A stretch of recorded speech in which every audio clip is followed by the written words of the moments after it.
Rodrigo, agora, tem uma curiosidade, que apesar de toda essa violência contra a população de baixa renda que a gente assiste e que no governo Cláudio Castro aumentou bastante, na eleição, esta mesma população parece aplaudir o governo dele e votar com ele.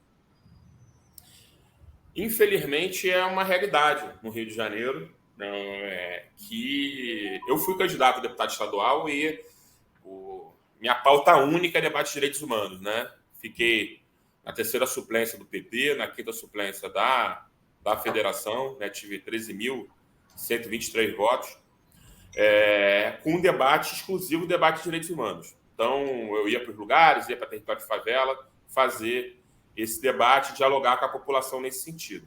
Então, são dois fatores aí, tá, que eu entendo. Primeiro, existe uma milicianização do Rio de Janeiro, né, uma milicianização neopentecostal. Ponto. São Gonçalo, por exemplo, elegeu um prefeito que foi eleito com o apelido de o cara do carro de linguiça.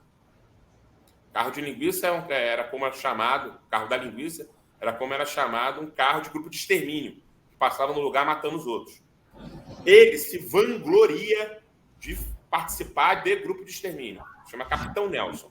E ele foi eleito em São Gonçalo com esse jargão. São Gonçalo tem um IDH baixíssimo, é um lugar que é muito pobre, é um lugar que eu frequento muito, né, por ter família lá.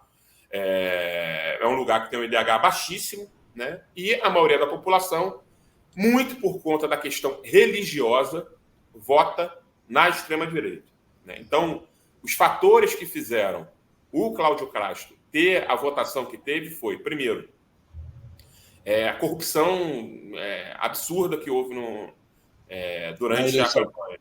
A quantidade de pessoas bandeirando para ele, que recebendo dinheiro do CEPERD, pessoas bandeirando para ele. Então, tu via uma campanha dele em todos os lugares. Então, o cara que estava recebendo um dinheirinho por mês por gratidão acaba votando nele e botando a família toda para votar, né?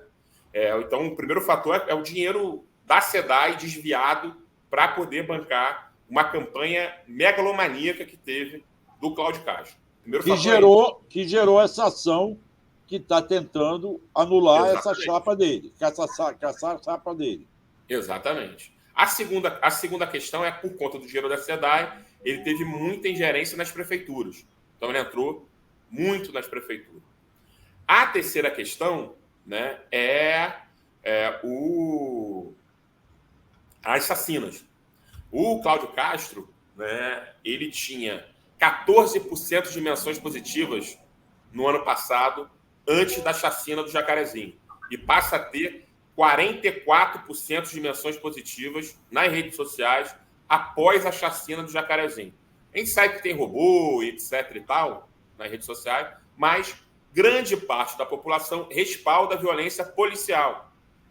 Até aqueles que, porventura, vão sofrer violência policial. Quantas vezes eu atendi uma família falando, cara, eu nunca imaginei que eu ia precisar do pessoal dos direitos humanos para mim. Várias vezes eu ouvi isso de familiar de vítima, né? 2 dias depois da eleição do Cláudio Castro, a polícia dele matou um rapaz, né, chamado Gabriel, em São Gonçalo, né? E a mãe dele me falou, eu votei no Cláudio Castro, 2 dias depois ele matou meu filho.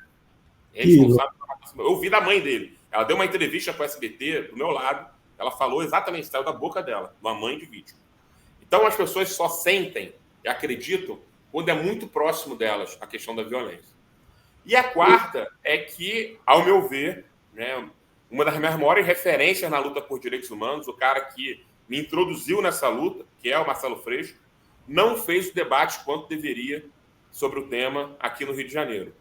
Muita gente tem medo da polícia em território de favela e ele não quis explorar isso por medo de ser atrelado a bandido, atrelado a comunismo, etc.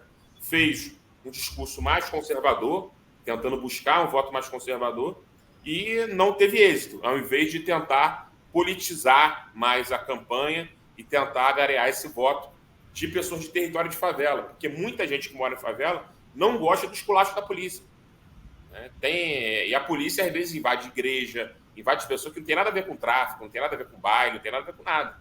Um trabalhador comum, que é agredido e que não pode sair de casa, vai chegar atrasado porque teve operação policial durante o horário de trabalho, na hora que ele está indo para o trabalho. Então, tem algum estudo? Não explorou como deveria esse debate. Tem algum estudo? Faz ele ter essa votação.